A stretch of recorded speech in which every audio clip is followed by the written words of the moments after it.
कोकणात यंदा काजू आणि आंबा उत्पादनात घट होणार असून यामुळे बागायतदार वर्गाच्या चिंतेत वाढ झाली आहे। अवकाळी पाऊस आणि धुके यामुळे काजू आणि आंबा उत्पादनात घट होण्याची शक्यता आहे। त्यात फुलकिडीची लागण मोठ्या प्रमाणात झाल्याने फळधारणा कमी झाल्याचे दिसून येत आहे। या व्यतिरिक्त सरकारकडून काजूवरील आयात शुल्क कमी करण्यात आल्याने काजू लागवडीकडे बागायतदारांनी दुर्लक्ष केले, त्यामुळे याचा परिणाम उत्पादनावर होऊ शकतो।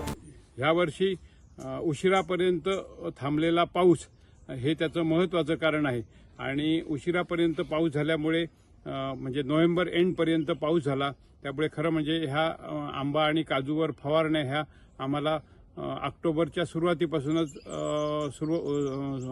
द्याव्या लागतात, परंतु ते सलग पाऊस असल्यामुळे आम्हाला त्या फवारण्या देता आल्या नाहीत आणि त्यामुळे हे जे सुरुवातीला मोहर जपला पाहिजे किंवा त्याची पालवी जपली पाहिजे ते आम्हाला शक्य न झाल्यामुळे त्याचा परिणाम ह्या पिकावर झालेला आहे।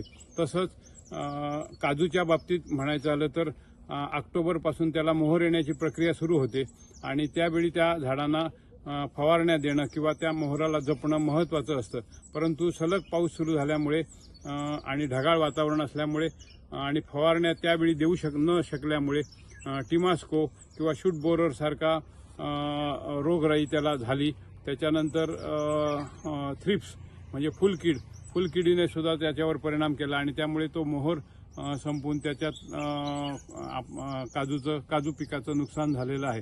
त्याच्यानंतर ज्यावेळी पाऊस संपला आणि नोव्हेंबर म्हणजे ह्या वर्षी फवारण्या नोव्हेंबरच्या शेवटच्या आठवड्यापासून सुरू झाल्या आणि त्यावेळी जी आलेली पालवी असते ती उशिरा मोहर देते आणि त्या उशिरा मोहरा देण्याच्या त्या प्रक्रियेपर्यंत वातावरणामध्ये ढगाळ वातावरण आणि धुकं झाल्यामुळे काजूचा मोहर संपला। तसंच त्याला सगळ्यात महत्त्वाचं म्हणजे थ्रिप्सने मोठा अटॅक केल्यामुळे काजूचा मोहर कोमेजून गेला आणि त्यामुळे काजूचं उत्पादन ह्या वर्षी 30 ते 40% राहणार आहे।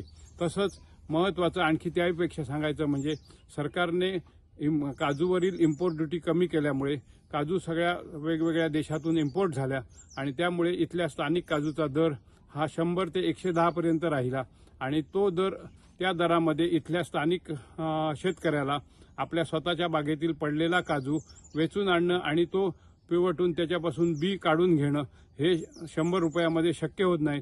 त्यामुळे त्याला त्या काजूच्या बीबद्दल असलेली अनास्था हे सगळ्यात महत्त्वाचं कारण आहे आणि त्यामुळे शेतकऱ्यांचा थोडा दुर्लक्ष झाला।